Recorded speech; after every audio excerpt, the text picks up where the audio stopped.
শিব তত্ত্ব কি?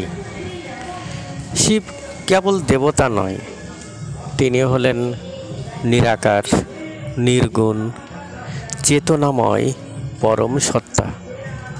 তিনি সব কিছুর ঊর্ধ্বে, সব কিছুর ভিতরে এবং সব কিছুর মূল উৎস।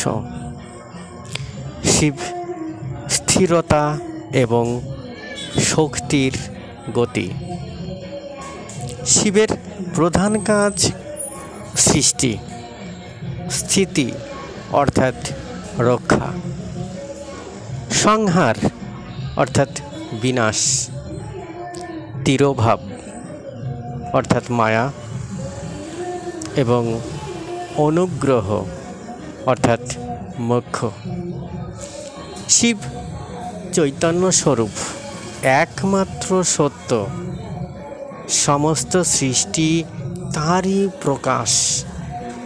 সব কিছুই শিব এবং সব শিবেই সব কিছু বিলীন হয়।